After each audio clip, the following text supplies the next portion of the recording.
예수님의 눈으로. 예수님, 1996년 3월 13일. 모두 잠자리에 들었는데 마테오가 내 곁에 누워 있다가 물었다.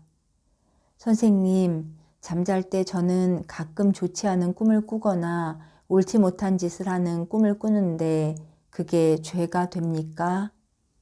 마테오야, 내가 가장 공격받기 쉬울 때 마귀가 너를 혼란스럽게 하기 위해 애쓴다는 것을 알아야 한다. 하느님을 가깝게 모시고 있는 사람들에게 마귀가 속임수를 부릴 수 있는 유일한 시간은 그 사람이 잠들었을 때일 수도 있다. 깨어 있다면 내가 분명히 거부할 그런 것을 꿈속에서도 거부한다면 그것은 죄가 아니다. 그러나 악에 대한 꿈이나 욕망과 탐욕에 대한 꿈을 꾸게 되기를 바란다면 그것은 죄가 된다. 그런데 주님, 저는 나쁜 꿈을 자주 꾸는데 잠이 깨면 꿈속에서 그런 일을 한 제 자신이 혐오스러워집니다. 마테오는 다른 사람이 못 듣게 하려는 듯 귓속말을 했다. 마테오야, 그렇게 느낀다는 사실은 내가 그런 꿈을 반기지 않고 그런 꿈을 거부한다는 것을 말해준다. 마귀가 그런 꿈을 내 마음에 넣은 것은 내 잘못이 아닐 뿐만 아니라 하느님께 대한 사랑은 내가 그런 꿈을 거부할 수 있도록 도와준다. 걱정하지 말아라. 내가 거부하는 한 그런 꿈은 죄가 되지 않는다. 자기가 잘못을 저지르고 있다고 심각하게 근심하고 있던 마테오는 이제 마음이 밝아졌다.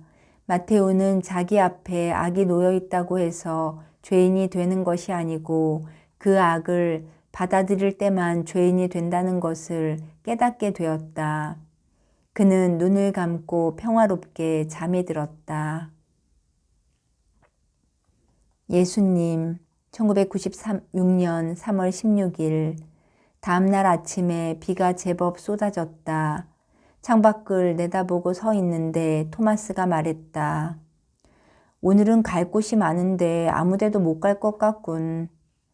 나는 아버지께서 내 마음속에 가득하셨기에 회당으로 가서 기도하며 성서를 읽고 싶은 생각이 간절했다. 회당이 멀지 않으니 잠깐 동안 회당에 가 있기로 하자. 그렇지만 선생님, 옷이 다 젖게 되실 텐데요. 하고 집주인 시몬이 말했다. 비가 조금 온다고 큰일 날 것 없다. 내가 문을 나서자 제자들도 따라 나왔는데 갑자기 비가 멎었다. 어떻게 이럴 수가 있지? 방금 전까지도 마구 쏟아졌는데 말이야. 의아한 듯이 고개를 갸웃대고 있는 베드로를 돌아보며 나는 미소를 지었는데 베드로는 곧 이해를 하고는 더 이상 아무 말도 하지 않았다. 우리는 회당으로 들어가서 성서를 읽기 시작했다. 내가 요나와 니느웨 사람들에 관한 구절을 읽고 있었는데 어떤 사람이 일어서더니 예수님이시다. 나자렛 사람 예수님이시다. 하고 소리쳤다. 회당 안에 있던 사람들이 모두 나를 돌아보고는 기대에 차서 내가 설교해 주기를 기다렸다. 형제 여러분, 오늘 나는 요나가 니느웨에 가서 사람들에게 회개하라고 간청한 것을 생각하고 있습니다. 니느웨 사람들은 마음속에 하느님을 받아들여 회개했고 하느님께 용서를 빌고 하느님의 사랑을 간구했습니다. 이 구절의 성서 말씀을 보면 이 세대 사람들에게 주는 교훈을 알 수 있습니다. 회개를 원하시는 하느님께서는 당신의 사랑을 보내주시어 용서를 베푸시고자 하십니다. 그러나 요나의 말을 듣고 진리를 깨달았던 니느웨 사람들과는 달리 이 세대 사람들은 하느님께서 들려주시는 말씀에 귀를 막고 하느님께서 주시는 선물에 등을 돌리고 있습니다. 그들은 하느님을 거부하며 마음을 닫아버리고 오직 이 세상의 복지와 직위와 부귀만을 생각합니다. 죄 많았던 니느웨 사람들이 다시 돌아온다면 그들이 오히려 이 세대 사람들을 비웃을 것입니다. 나는 조용히 자리에 앉았다. 그런데 바리사이파 한 사람이 잠시 동안 내가 한 말을 생각해 본 후에 소리쳤다. 감히 우리를 비난하는 거요? 우리는 회당에서 기도를 바치면서 하느님과 함께 시간을 보내고 있소. 그런데 어떻게 우리를 감히 비난하는 거요?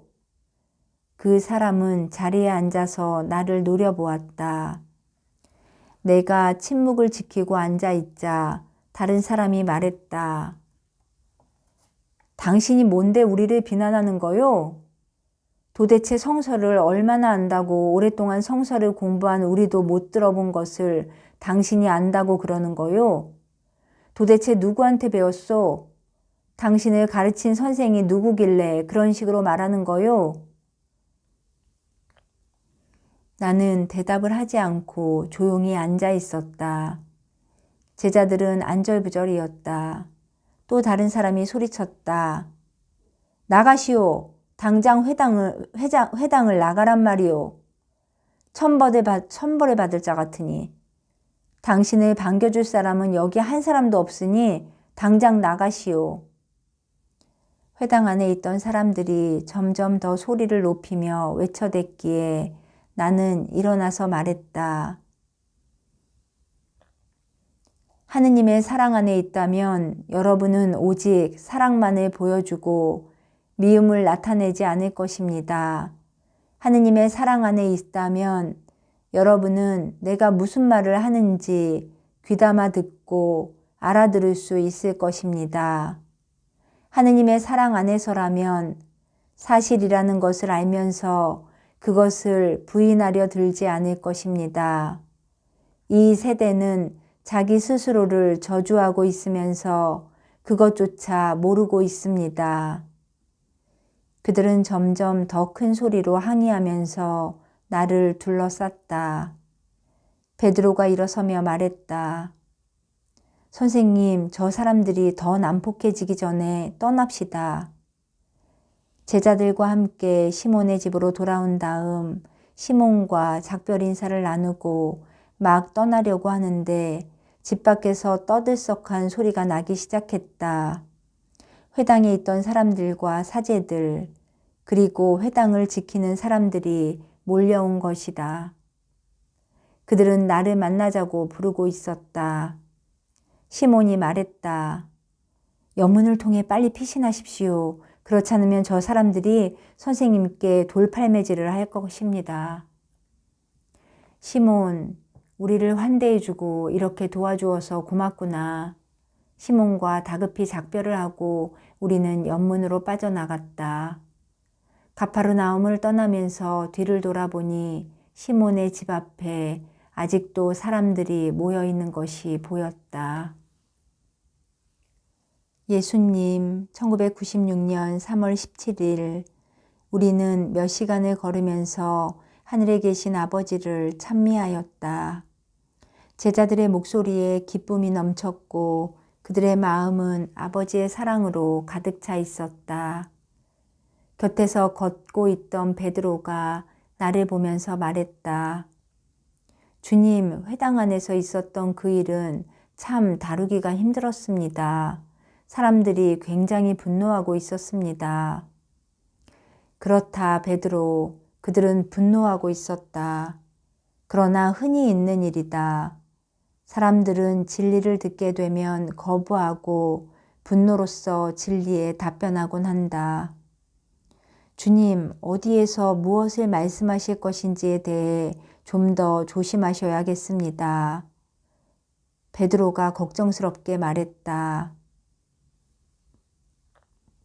베드로야, 나는 진리를 말해주고 악에 대항하면서 하느님의 사랑을 모든 사람들에게 보여주기 위해 이 세상에 왔다.